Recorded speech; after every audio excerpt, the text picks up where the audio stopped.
तो मैं आप लोगों को एक बहुत कमाल की जानकारी बता रहा हूँ सेफ्टी से रिलेटेड। जैसा कि मैं आप लोगों को इलेक्ट्रिकल से रिलेटेड वीडियो चैनल में प्रोवाइड करते रहता हूँ। तो मेरा एक कंसर्न ये है कि सेफ्टी से रिलेटेड जब भी आप किसी भी इलेक्ट्रिकल इक्विपमेंट में आप काम करने जाएं, ओके, चाहे आपका पीएम जॉब हो, चाहे सीएम का जॉब हो, चाहे ब्रेकडाउन का जॉब हो, कोई भी एक्टिविटी आप करने जा रहे हो, तो आप मेक श्योर ये करें कि आपके पास एक वैलिड वर्क परमिट होना चाहिए। जैसा कि मैं अभी आपको दिखा दे रहा हूँ, मेरे हाथ में एक वैलिड वर्क परमिट है।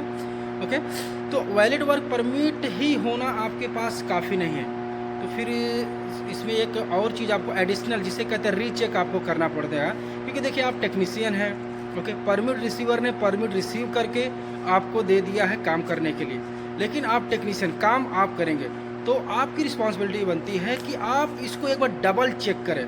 क्योंकि आप इसको जॉब को परफॉर्म करने वाले हैं, आप जॉब को करने जा रहे हैं, तो आप डबल चेक करें कि जिस इक्विपमेंट में मैं काम करने जा रहा हूं, वह इक्विपमेंट एज पर एक वैलिड वर्क परमिट आइसोलेटेड है कि नहीं। मतलब मैं जिस इक्विपमेंट में काम करने जा रहा हूं, उस इक्विपमेंट का टैग और जो ब्रेकर आइसोलेटेड है उस इक्विपमेंट से रिलेटेड सेम ब्रेकर ही आइसोलेटेड है कि नहीं।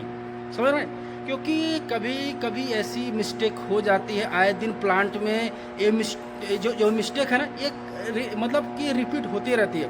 क्योंकि मैं अपने वर्क एक्सपीरियंस में इस टाइप की मिस्टेक मैं कई बार देख चुका हूँ कि जिस इक्विपमेंट में काम रहता है उससे रिलेटेड जिस ब्रेकर को आइसोलेट करने की ज़रूरत पड़ती है, तो गलती से बंदा उस ब्रेकर को आइसोलेट ना करके दूसरे ब्रेकर को आइसोलेट कर देता है। तो ऐसे केसेस में क्या होता है कि एक्सीडेंट के जो चांसेस है वो बढ़ जाते हैं। ओके, लेकिन मैं आप लोगों को एक सजेस्ट ये कर रहा हूँ कि ये आप टेक्नीशियन हैं, आप अपने इलेक्ट्रिकल, चाहे इलेक्ट्रिकल से रिलेटेड, चाहे मैकेनिकल को, चाहे आपका इंस्ट्रूमेंट से रिलेटेड कोई भी अगर आप जॉब करने जा रहे हैं, उसके बाद आपके पास सबसे पहले आपके पास एक वैलिड वर्क परमिट होनी चाहिए।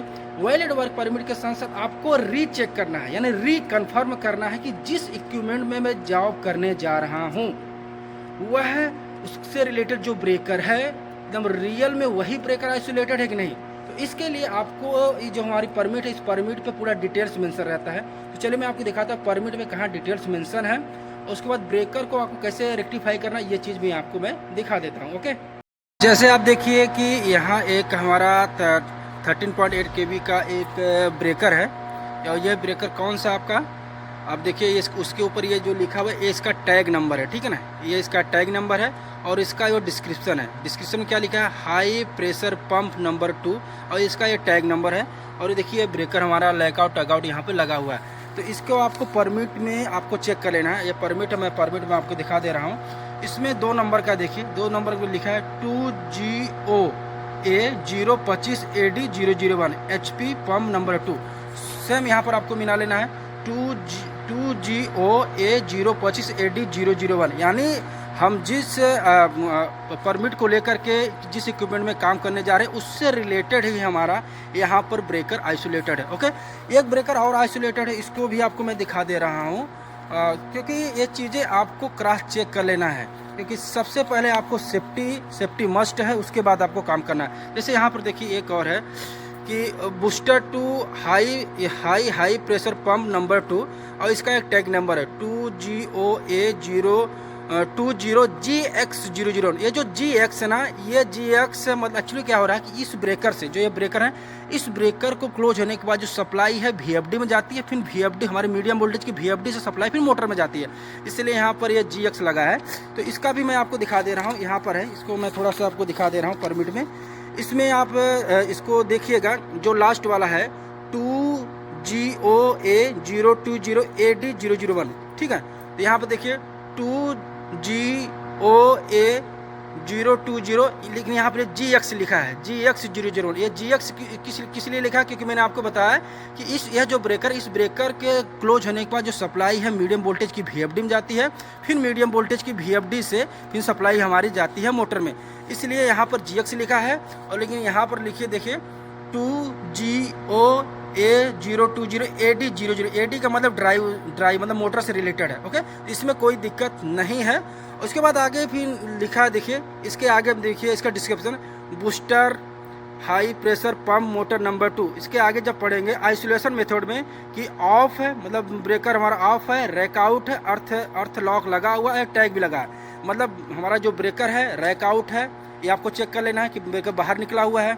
उसके बाद लॉक आउट टैग आउट लगा है, ये भी आपको चेक करना है। उसके बाद ये जो अर्थ स्विच है, ये इस अर्थ स्विच में भी लॉक आउट टैग लगा है, ये आपको ये सब चीज़ें चेक कर लेना है। ओके, तो हमारा कहने का मतलब सिद्धांत ये है कि जब भी आप किसी इंडस्ट्री में जॉब करने जाए, आप जॉब करें, तो आपको इलेक्ट्रिकल से रिलेटेड हो या मैकेनिकल से रिलेटेड हो या इंस्ट्रूमेंट से रिलेटेड कोई भी अगर आपको काम करना है, तो आपको जो परमिट है, एक वैलिड वर्क परमिट है, उस वैलिड परमिट में जिस इक्विपमेंट में आप काम करने जा रहे हैं, उस इक्विपमेंट से रिलेटेड उसका टैग नंबर, उसका डिस्क्रिप्शन नंबर आपको रीचेक जरूर कर लेना है। ओके, क्योंकि आए दिन ऐसे मिस्टेक होती रहती है कि जिस इक्विपमेंट को काम करना होता है उस पर मतलब आइसोलेशन ना करके दूसरे पे कर दिया जाता है, जिससे घटनाएं हो जाती है। ओके दोस्तों, चलिए, हमारा एक बताने का सिद्धांत बस एक सेफ्टी पर्पज से था। ये वीडियो आपको कैसा लगा जरूर बताइएगा कमेंट में। चलिए, मिलते फिर किसी नेक्स्ट वीडियो, तब तक के लिए धन्यवाद। जय हिंद।